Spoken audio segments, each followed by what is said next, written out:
Monsieur Thibault. Bonjour Christian. Comment vas-tu? Ça va très bien, ça va très bien. Alors nous sommes à Webcom 2009. Absolument. On a eu du mois de mai. Du mois de mai. 13. C'est vrai, on est embêté. Il y a toujours 2 éditions de Webcom. C'est ça, donc il faudrait dire le 2009A, 2009B, comment ça marche? Printemps, automne, Ok. mai, novembre. Ou alors 2009 1.0, 2009 2.0. On va laisser faire les chiffres pour le moment parce que ça va porter plus de confusion. 6e, 7e, mais bon. Ok. Mai et novembre, oui. Donc on a abandonné pour l'instant le Webcom Live pour des problèmes de réseau qu'on va essayer de résoudre pour la prochaine fois.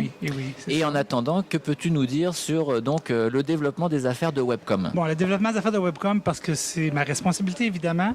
On est très, très content parce qu'on a les partenaires qui étaient déjà là aux 2-3 dernières éditions, qui sont toujours là, qui sont très contents. Et on en a des nouveaux. Donc, des gens comme Guide You, par exemple, qui sont d'ailleurs tes voisins. Mais on en a plein d'autres. William, Thought Farmer, mais aussi Sitecore. Normalement, on a une vingtaine de partenaires et de collaborateurs, dont Webcom Live, avec toi-même. Mais, oui, quand c'est possible. quand ça marche. Oui. Quand ça marche.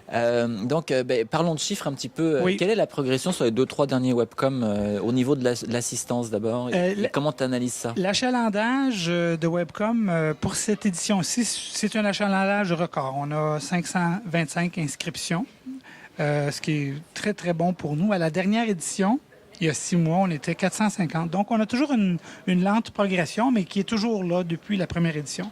Donc, ça va très bien. Il faut dire qu'on travaille beaucoup la mise en marché et les communications dans la communauté web avec tous nos partenaires médiatiques qui sont Infopresse, Branchez-vous, l'Alliance numérique, Direction informatique. On travaille beaucoup avec ces gens-là qui nous supportent et qui nous aident beaucoup à faire connaître Webcom. Donc, c'est une belle progression. Oui. On est très contents. Est-ce que les gens reviennent? Oui, Ou est-ce qu'ils estiment qu'un Webcom, c'est suffisant pour avoir tout compris? Il y a c'est bon. Si c'était ça. Hein? Si on comprenait tout juste une fois. Il y a une partie de clients qui sont récurrents, donc oui, qui reviennent à chaque édition. Je dirais c'est entre 30 et 50 de la participation totale. Mais on a toujours des gens nouveaux. D'ailleurs, je vois des noms parce que quand on est dans un événement comme ça, on regarde les badges des gens, on voit les noms de compagnie. Alors, on voit qu'il y a définitivement des nouveaux participants. Et ce n'est pas que des boîtes web avec des noms qu'on ne connaît pas. C'est des compagnies, on voit des compagnies avec des noms des compagnies très industrielles, des compagnies de ci et de ça.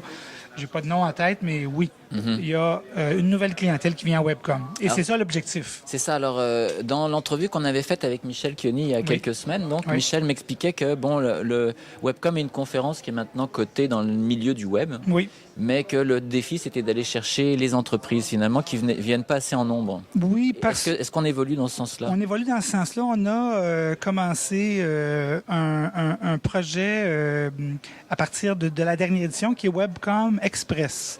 Alors, Webcom Express, c'est tout simplement un condensé d'une heure, quand on peut dans une heure, qui présente qu'est-ce que c'est les réseaux sociaux, les médias sociaux, le web pour les PME. Donc, dans un langage, une PME a des préoccupations de mise en marché sur le web qui sont différentes d'une grande entreprise. Donc, on a développé cette conférence-là et on la présente dans des organisations, dans des associations, des regroupements d'entreprises, dans les entreprises. Et ça a un impact, c'est sûr. Et vous êtes en train de finalement de préparer le terrain pour que ces gens-là viennent à Webcom. Exactement. C'est comme une bande-annonce, si tu veux. Exact. Donc, un échantillon. C'est un échantillonnage pour juste donner une idée. Parce que ça demeure pour des gens même qui sont dans le web. C'est pas toujours clair la direction où tout ça s'en va. C'est ça un peu le défi. Donc, comment se développer une stratégie dans cet environnement-là à partir d'une stratégie web qui existe déjà. C'est pas... Et dans un monde mouvant, finalement. Toujours. Donc, et ce sont ces PME-là qu'on veut aller chercher. C'est la clientèle qu'on veut, puis c'est la clientèle que veut nos commanditaires et partenaires aussi. C'est un peu ça l'objectif de tout ça. Sinon, en termes d'intérêt des conférences, je peux te dire qu'à date, en discutant avec les gens, même si je n'ai pas tout le programme en tête, il y a eu des gens qui sont très satisfaits des présentations qui se font. C'est sûr qu'on a des grosses pointures. On a des gens comme Mark Cantor. Je sais c'est qui quand même. C'est le fondateur de Macromedia. Donc, ça fonctionne très bien. Donc, le développement des affaires de Webcom est assez positif. On est là, je pense, pour encore un bon bout. C'est bien sûr. Bon, alors rendez-vous au 4 novembre. Rendez-vous au 4 novembre. 7e édition. Et cette fois-ci, il me faut 1 mégabit de bande passante garantie. C'est sûr. C'est sûr? Absolument. C'est un engagement? C'est un engagement. Super. Merci beaucoup. Merci. Au revoir, Claude. Claude, excuse-moi. Ouais, attends, je recommence. Merci beaucoup. Au revoir, Claude. C'est qui, Frank? Je pourrais pas faire de conclusion.